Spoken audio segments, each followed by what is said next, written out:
Builder's Business Black Belt has been absolutely fantastic for my business. We wouldn't have survived without the help of Mick and Julie. I'm here to tell you that I've experienced all the lows in business, and I'm here and it's all right.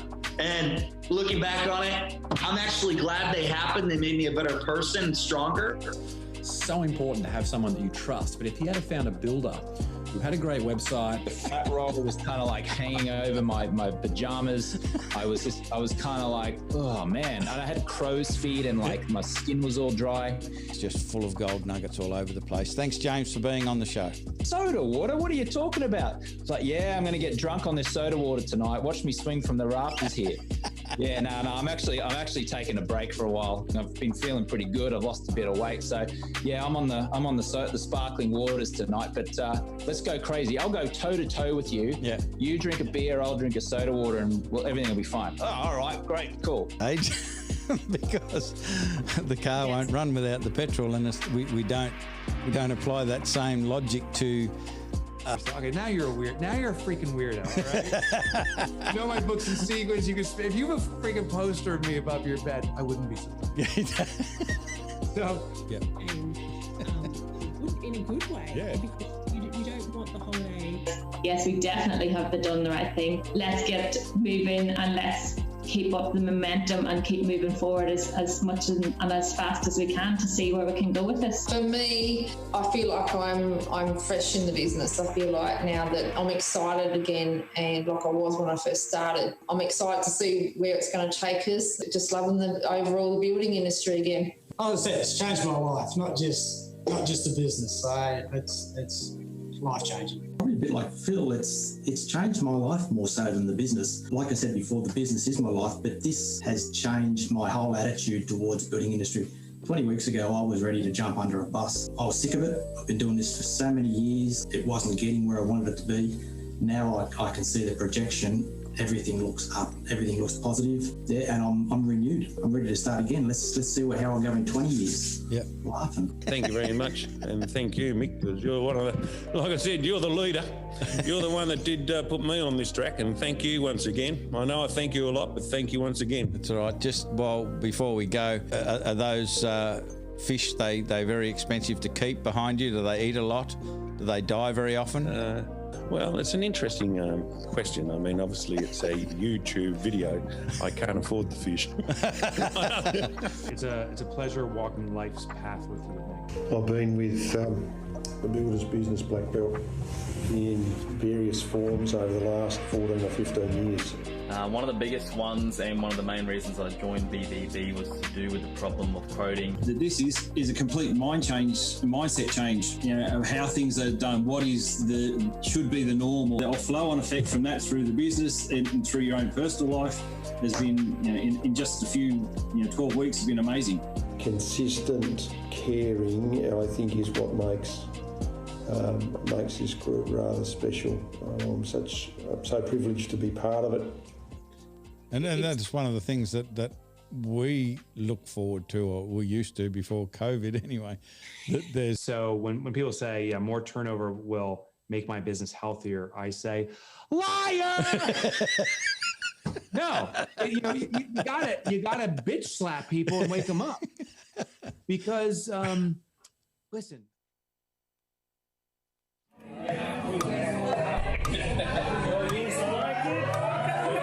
This is the Builders Business Success Podcast for builders who want to attract more quality clients who aren't price focused, eliminate cash flow pressure, and get paid for every quote. Here's your host, Mick Hawes. Hey folks, I got it right this time. So what we didn't get right was the technology, because if you look at your watch, it's 10 minutes past the hour of 13 on Tuesday. So we're still on the right day, but we went to go live at 10 a.m. on the Tuesday, like we normally do. And guess what? You'd never believe it, but the technology wouldn't cooperate. And what that meant was we couldn't stream to the Facebook groups or YouTube or LinkedIn or any of those places that we like to stream to. it just wouldn't work. So our option was to wait or record it anyway and upload it as video. So we decided to wait until we fixed the error, which we did, and now we're going live. So having said that, if you've got the notification and watching us live, I'd love you to put in the comment section #live, just to see whether the notifications are working and anyone gets to get the notification that we went live. If you happen to be watching the replay of this, love you to put in #replay. That would be very cool as well. And of course, if you've never listened to, participated in, watched, engaged with this Builders Business Success podcast in the past, its purpose is to simply address the common and often costly problems that most builders experience, particularly if you are an established builder. Most builders experience in their businesses. And the cool thing is, what we do is with Builders Business Black Belt, that's our group of builder members that are all over the country. We talk about things on a daily basis. What are the current issues? What are the current problems? What are the current challenges? What are the current opportunities? And come up with solutions as a group, start to apply them, find out where it works, where it doesn't, how we can improve it, how we can fix it. So what we end up doing is sharing with you what works on this podcast. So there's a lot of effort, a lot of time has gone into testing and measuring the validity of everything that we talk about in this podcast. So it's not just my opinion. They are ideas that either I or other members of Black Belt have come up with, and we've gone and put it into practice, sometimes for years, and got the feedback, refined it, made it better, and we're passing that on to you today. Now, something that we're passing on today, because if you've been with us for a while, you know we're writing a book and we're using the content of each episode of the podcast for the last however many episodes of the podcast to write a new book. And it's got everything in it, all the way from the initial mindset, and then moving into the marketing stages and the sales stages and the build stages, and then the growth and scaling of the business and improving your skills and so forth. And we're pretty much at the pointy end. We're getting close to this, perhaps being the second to last episode that will be focused on the content for the book. And this particular episode, we're going to be talking about a thing called the Prioritized Daily Action List. Very well proven, very well documented as to its effectiveness. And I've been using it and teaching it for about 30 odd years, and it's still as relevant today as it's ever been. Of course, we're going to do Q&A. The question we're going to address is someone asked about helping them with the admin side of things, because they said that the admin activity tends to bite them on the butt. It sneaks up on them and it doesn't get done when it should, and so on. And so we'll be addressing that in the Q&A section. And of course, we have to use our floating light bulb because we've got one, and that's our idea of the week. And it's a pretty cool idea that I think is going to free up some time for you and potentially eliminate some frustration for you. So it's a great idea. Can't wait to use our floating light bulb. So off we go. What I am covering today in this chapter of the podcast is a thing called the Prioritized Daily Action List. And it is all about having a high quality plan for the day. Why should you have a high quality plan for the day? Well, it's kind of, I don't know, a bit of a crazy question, really, because you might as well ask the same question as to why do we need a set of plans to build a house?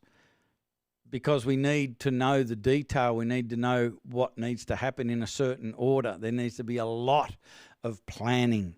And you need to have an overview of things to be able to move things around and make decisions and so forth. It's equally as important. In fact, I believe it's more important. You know, there tends to be a ton more planning and effort going into planning and prioritising to build a house or an extension or a renovation that goes into your life.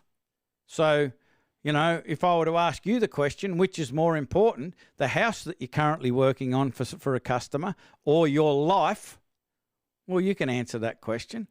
And if you chose your life over the current project that you're working on, my question to you is, how come there's a whole lot of planning and prioritising going into that project and not much going into your life and into your business's life?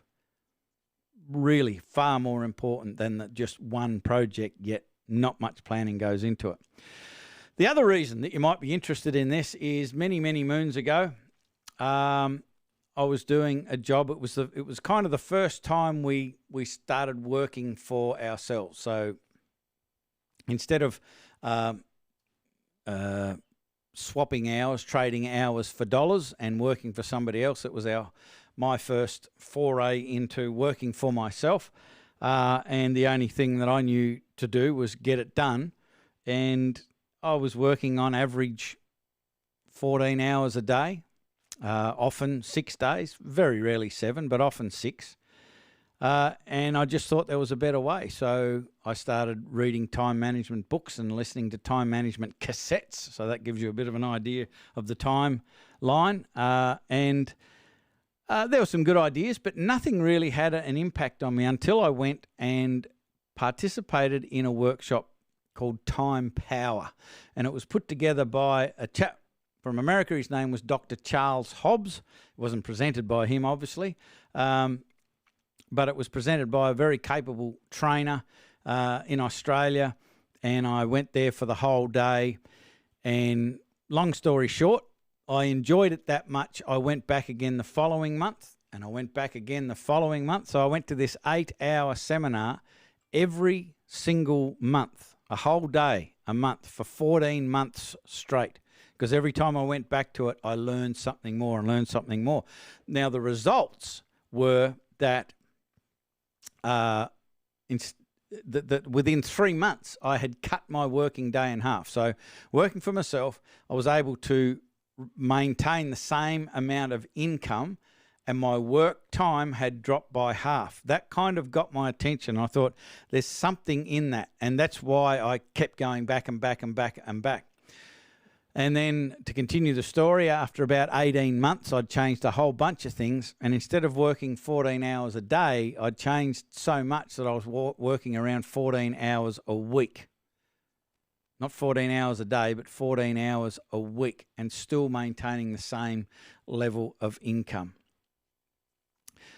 I was so impressed that I wanted to be part of this. So I got the opportunity to start I suppose it was a distributorship for the time management tool. So the tool was a paper-based diary, a ring binder diary, and there was the full day training seminar that came with it. And my job at that time was selling the diary and selling seats in the seminar. But what I really wanted to do was to teach the seminar. So I pushed and pushed and pushed, and eventually they agreed to train me, and then I became one of 2 trainers in the country. And for the next few years, I was just flying all around the country and just teaching this stuff every day in a different place each day during the week. And it was really exciting, and I learned so much. Part of what we talked about, and it's only part because there's a lot more to it. You've got to have a good philosophy, because a diary system isn't going to make any difference. If you've got a great diary system and you just use it like a notepad, it'll be the world's most expensive notepad. If you've got a notepad and you refine your philosophy and your choices and your perceptions of what things are as far as priorities are concerned, you can turn that blank notepad into a very, very powerful tool. So the philosophy is really far more important than the tool. But if you've got a good tool and you match it with a good philosophy, well, that's a great match. Someone's just put a comment in. I don't know what you're talking about, Hugh. You'll need to give me more specificity. So Hugh has put a comment in. Could the Ivy Lee method be incorporated into this? It probably could if I knew what the Ivy Lee method was, unless you've made a typo and neither of us know what we're talking about. But anyway, let me know and I will address it. So I think we've talked about why having a quality plan is important, because it can save you a ton of time. It can prevent you from wasting a ton of time. It can cause you to be incredibly more productive and help you enjoy your day and your week and your month significantly more. It's just a very cool thing. And the thing is, it doesn't take extra time. You get more choice. It gives you more choice. So the next question is, after why have a high quality plan, the next question is what is a high quality plan? To me, a high quality plan, it's got a few criteria. One is you need to have something to write with. This is an Apple Pencil, so you'll need something to write on as well. If you don't have an iPad, you can use a piece of paper. But other tools that we've used and what we used to recommend with the Daytimer diaries, or you can get the I think the Franklin Covey is designed with the 7 Habits philosophy in mind. That works really, really well as well. And I still believe that a paper-based diary is significantly more effective than any electronic tool, still to this day, if you are managing your own time. So a lot of people, like the electronic stuff because it's convenient. I can guarantee you this, that if you could get over that mindset and that convenience mindset and be prepared to use a paper-based diary, your effectiveness would skyrocket if you're using this philosophy that we're going to talk about. So high-quality planning, something to write on, something to write with, and it needs to have a priority assigned to each event in your plan. So that's the why. What is it? We've just talked about that as well. So let's get into the how of this prioritised daily action list. So there are basically 5 steps to creating a prioritised daily action list. The first step is when you're creating your list for the day, the first thing you need to do, and if you've got the proper diary system, you will have a month at a glance. Now, you might be using your phone or you might be using a Google Calendar or something like that, and your meetings and time-bound events are already in that calendar. And the very first step you need to take, and this is so important, folks, is transfer those time-bound events into today's plan. So if you've got a diary system, you've got a place to write your appointments. And I would suggest to you, rather than working off the calendar online, that you have a paper-based plan to work off. I think it works significantly better, and something magic happens when you get that information, you transfer it off your digital calendar or your analog month at a glance and put it on the daily page. But that's the first step. You transfer from the month to the day. It gives you a great reminder of what you got on that day, because I'm sure, hands up, anyone's forgotten to turn up to an appointment or a meeting or something. Yep, everybody, I can see all your hands. So that's a good thing. But the real key to this is being able to do step 2. So step 1, move from the month to the day. Step 2 is called pick the gaps. And this is critical, folks, for your productivity and your effectiveness. So what that means is if you're only working from this time in the morning to this time at night, and you've got these appointments and you've got some travel time and this meeting and so on, so these time-bound engagements, you've got a doctor's appointment maybe in there or whatever it might be, there are gaps that are not taken up by an appointment or whatever. So you've got to pick those gaps. You've got to add up that time. How much time is left over for you to work on the list of things you want to get done today? And this is absolutely critical, because what most people do is they have this massive big list and they just keep working off the same list. And it, again, to use this horrible analogy of throwing the stick for the dog, and when it brings it back, you slap it in the head. You don't reward it. After a while, you kind of lose the vibe for it. It's not as fun anymore. So if you want to put some excitement, enthusiasm and passion back into your day, you need to make sure that you feel like you're accomplishing things. And if you have this big list that has no end to it and you just keep ticking stuff off and adding stuff on, there is no accomplishment. And we are wired to have reward and recognition. That's what keeps us going. And no one else is going to do it for you. You've got to do it yourself. So what you need to do is set up a list of things that are on your list of things to do that is no larger than the time available in between your time-bound events to work on. That will give you the best chance of getting things done. Some, as I've said this in past episodes, some gurus suggest that you leave room for interruptions and the like. And just don't do that. Don't listen to that crap. Don't do it. Don't leave any room. Figure out what the really important things are. Make sure that they're on your list and all of those gaps are filled up, because that'll get you focused, it'll get you committed, it'll get you moving and create momentum, and you'll be amazed at how much you'll get done using this technique. So step 1, months to day. Step 2, pick the gaps. Step 3, create the lists. And I made a very big effort to put some on that, because it's not a list, it's lists. And the 2 lists, one is professional and one is personal. And what I'd suggest, and again, another good reason to have an analog system, is you start at the top of your page for your professional list, the things you want to get done professionally. Start at the top and work your way down. The stuff you need personally, that you want to get done personally, you put at the bottom and you work your way up. Why would I have a personal list? Well, I don't know.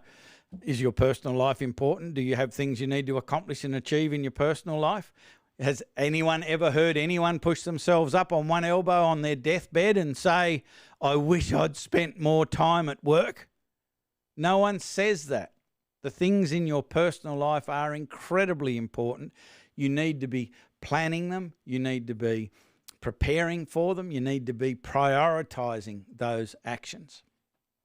And so you need to have personal goals and professional goals. And when you're creating your list of things to do today, you need to be looking at the action steps from your high priority goals and making sure they're making your list every single day. Otherwise, you'll end up just working on crap. And at the end of the day, and hands up again, who's ever got to the end of the day, worked like a crazy person and felt, geez, I didn't actually achieve. I don't feel that I achieved anything today. Again, I see a lot of hands up out there. Everyone's experienced that. That is because internally, subconsciously, you know what is important. But then you've gone and done all of these other things, made conscious decisions to do all of these other things. And so there is this inner conflict. I don't feel good. I don't feel like I accomplished anything. Well, that's because you didn't work on the things that are genuinely high leverage. You might have worked on things that were urgent and have been pestering you for ages, and you finally got it done and there's a bit of relief, but that's different to a sense of accomplishment. And when you've planned something, when you've prioritized something, when you've given it the priority and you've worked on it and you've accomplished it, that is a sense of accomplishment. So step 1, month to day. Step 2, pick the gaps. Step 3, create the lists. You've got to have 2 because, well, I've already gone through that. I don't need to repeat myself, as I often do. I can see you nodding your head now. You've put your hand up, now you're nodding your head, agreeing with me. But I repeat myself. How dare you? The next step, step 4, is to assign the categories. There are 4 categories. There's an A, a B, a C, and a D. An A is something that is vital. So if any of you have a dictionary by the side of your bed and you read it every night before you go to bed and learn new words, if you're up to the V's, you'll know what the word vital means. The dictionary definition of vital is essential for life, or the other one is life-sustaining. And so we need to apply that philosophy to the goal that this activity is connected to. And you've got to ask this question. This is the most important question you need to ask to be able to apply a category properly, and that is, what will happen if I don't do this today? Today is the most important word in that sentence. If the answer comes back, the goal cannot be accomplished. It is impossible for that goal to be accomplished if I don't do that today. Then you put an A priority next to, or an A category next to that activity. If it will make everything really, really hard and inconvenient and it'll piss some people off, it's still not an A. It can be done. It is a B. It is important. B is important. A is vital, life-sustaining. B is important. Life-sustaining is far more important than important. Life-sustaining. The C is of some value. So it's not a very high priority at all. And a D, get this folks, make sure you make a note of this, a D is a complete waste. And most of you right now will be going, why would you even bother telling me that, as if I would put something on my list that would be a complete waste? Well, I reckon you would. Because we hypnotize ourselves into thinking things are important, and we just repeat things. We get into habits of doing things, and the reason that we did them in the first place sometimes changes, and if we're still habituated into doing it, we just do it, and we just assume that it's got some value or it's important, and it's just not necessary anymore. So ask the question, what will happen if I don't do this today for everything? Absolutely everything. And put the appropriate A, B, C, or D next to the actions in your prioritised daily action list. The fifth step are the priorities. They're just the ones and the twos and the threes. It's pretty simple. And so if you've got a couple of A's, and if you're doing this properly, you're probably in the beginning, you won't have many, if any, A's, because A's are things that are directly connected to your preordained, pre-programmed, preset goals. They're not things that are just urgent, or for whatever reason you feel that they're important. Work it out. Is it connected to your goals? If it's not, what are you doing it for? It's not moving you towards your goals. You've just habituated, hypnotized yourself into thinking it's important. This is a much better way of doing it, a planned, on purpose way of doing it. So if you've got some A's, you'll go, out of the A's, if I could only do one today, which one is it? That's your A1. And then if you go, if you've got a few more, you go, out of the ones that are left, if I could only ever do one today, which one would it be? There's your A2, A3, so on. And then you'll do the same for the B, B1, B2, B3, B4. And then get started. There's your list. Get started. Do A1 first. Doesn't matter about urgency or anything like that. We've got to learn to make decisions based on the consequences of doing or not doing something rather than our gut. All urgency is an emotion, and it shouldn't be the only thing that you make a decision by. It can come into it, because if you've got something that's absolutely vital and a sense of urgency, it's probably an emergency, or a crisis. Go deal with it.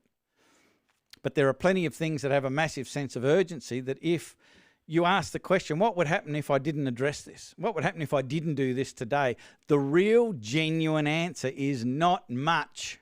It's just you can feel it in your gut because you've habituated yourself into believing that this stuff is important. So this will take a little while for you to get used to, but if you repeat it, you'll get better and better and better at it. The last thing I want to share with you is how to prioritize on the run, because you've got your list of professional things at the top and your list of personal things at the bottom. There should be a gap in between, because every single day you get your list done, and as soon as you get into it, someone's going to phone you, someone's going to ask you something. There'll be things that you weren't aware of that may or may not need to be done. And the key with this is not adding them to the list, but putting them in the middle, just adding them to their own list. And then let's say I'm up to A2, I would grab the new request or the new action that's made my little middle list, and I'd put that on this side of the mental scales, and I go, what will happen if I don't do that today? And then I go, A2, what will happen if I don't do that today? And I would go with whichever one has the more far-reaching consequences, the most important consequences. Not the one that feels the most urgent, but the one that has the most important consequences. And if you keep doing that, what you're doing is learning how to be proactive rather than reactive. And at the end of the day, you will be feeling satisfied because you mightn't have done everything, but you've done the most important things that you could have done, even when you didn't know that some of those things existed at the start of the day. So this is a very, very powerful system. I hope that it ends up in how you do your day. Love to help you implement this. In fact, the Blueprint to Black Belt program, it's our entry-level program. It teaches you how to do this in minute detail. It's got everything that you need, plus. All the mindset stuff. We do regular weekly live Q&As to make sure you know how to do this, plus a whole lot more, plus the personal success ritual that we've talked about before, plus the quality client pathway that we've talked about before, plus Profit First. We help you put all of that stuff into place in just 12 weeks. Now, if that is of interest to you, to have all of that in your business in 12 weeks, guess what you need to do?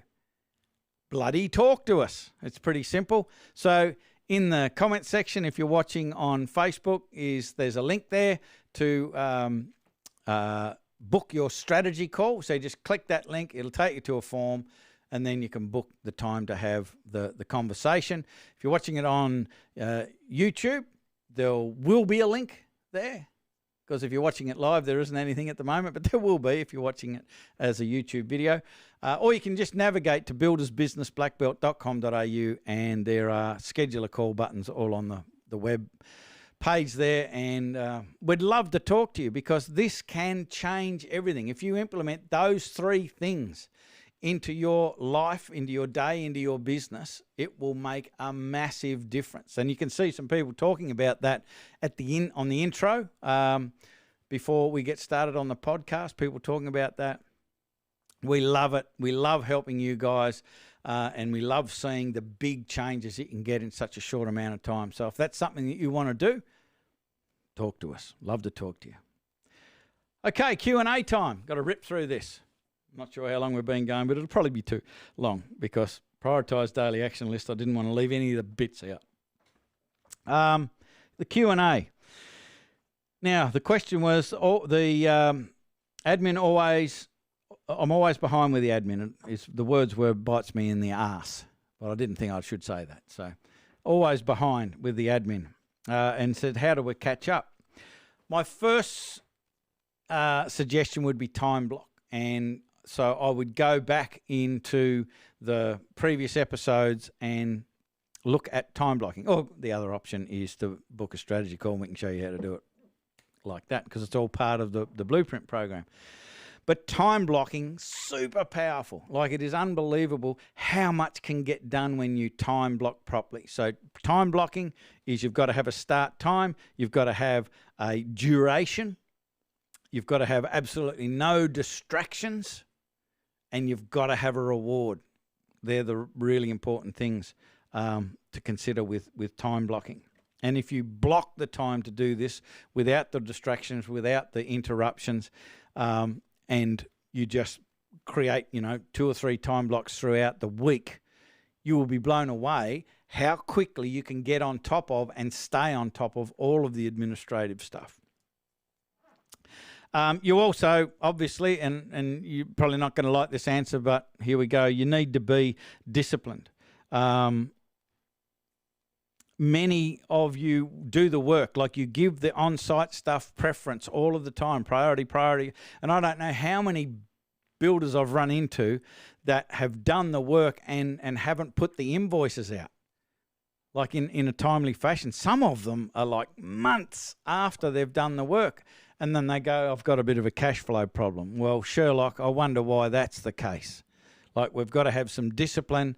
We've got a time block. We've got to ensure that those really important things get done, and we either do them themselves or we delegate them, have somebody else do them for us. But that sort of stuff needs to be done, and you need to take responsibility for ensuring that it gets done.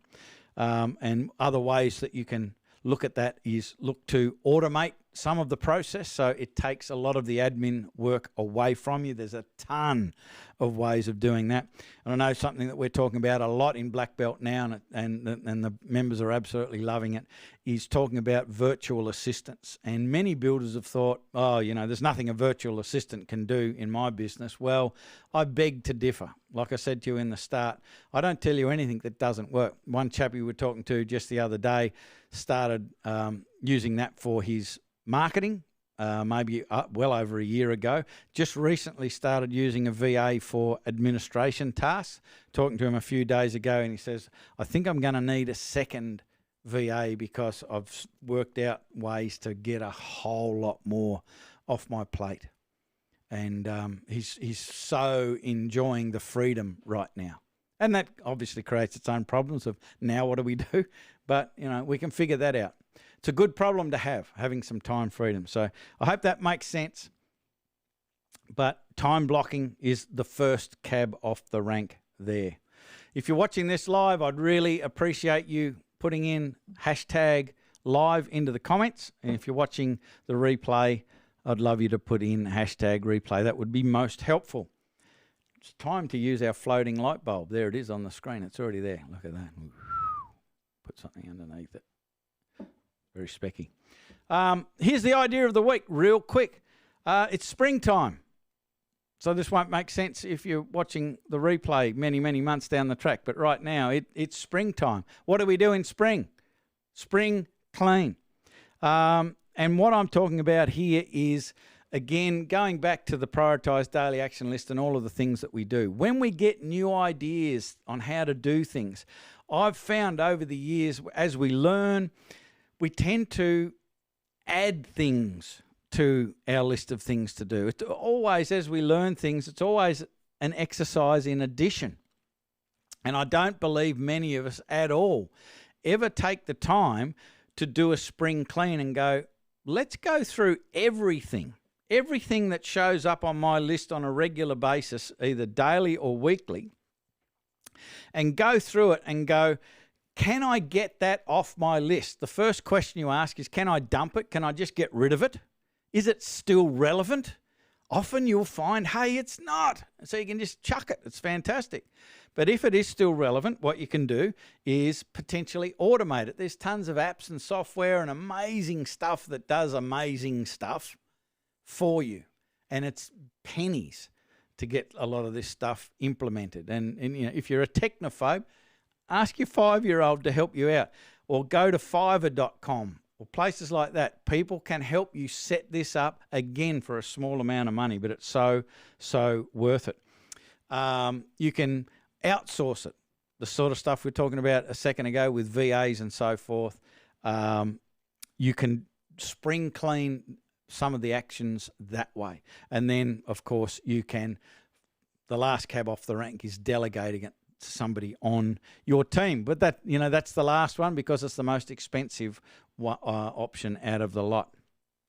But on a regular basis, I'd say at least twice a year, if not once a quarter, have a spring clean and look at everything that's on your list and go, can I dump it? Can I automate it? Can I outsource it? Can I delegate it? And you will find that big majority of the things will be able to tick one of those boxes. But at least go to the effort and do a spring clean on a regular basis. You'll absolutely love it. So what's the takeaway for this episode? Just like the need for accurate, detailed plans for your project, I think you should have one for your day. You should put effort into learning how to leverage your time and effort. Because if you just keep working harder and harder and harder, instead of learning how to do those things we just talked about, use the prioritised daily action list, to use outsourcing or automation or things like that, you're starting to leverage your time when you work on those sorts of things. So you need plans, you need accurate plans, and you need one for every day. And part of that plan every day, I believe, should be putting some effort into getting something off your list that recurs on your list daily or weekly permanently. That's the takeaway I'd like you to have for this episode. So that's it for this episode of Builders Business Success Podcast. If you've been watching it live, please put in hashtag live. If you've been watching the replay, please put on hashtag replay. And as I said to you, I would love to chat with you, love to get you to into a conversation to find out where you are, where you want to go, what's in the way, and look at how we might be able to point you in the right direction. Now, the blueprint might be an option, or there might be a free option that will work for you where you are right now, but we're never going to know unless we have that conversation. So you've got absolutely everything to gain and nothing to lose by jumping on a 7 to 10 minute conversation and find out what the next possible steps are for you. See if it suits you. If it suits you, great. If it doesn't, great. At least you know. But have that conversation. How you do that? Again, there's a link in the comments section. If you're watching it on Facebook, there will be on YouTube as well. If you're watching it on the blog, there's a button underneath the video. And if you're listening to the audio only, all you need to do is navigate to buildersbusinessblackbelt.com.au. And as you can see, if you're watching it, which you wouldn't be if you're just listening to it, there's schedule a call buttons all over the screen there. So it's very, very easy to get in contact with us. Hope this was helpful. I hope it made sense. I really, really hope that you implement it. And if you've got any questions, you know where to find us in the Facebook group in Builders Business Success Forum. You can get in there and ask questions about what I spoke about today. More than happy to help you. That is it for this episode. I'm Mick Hawes from Builders Business Black Belt.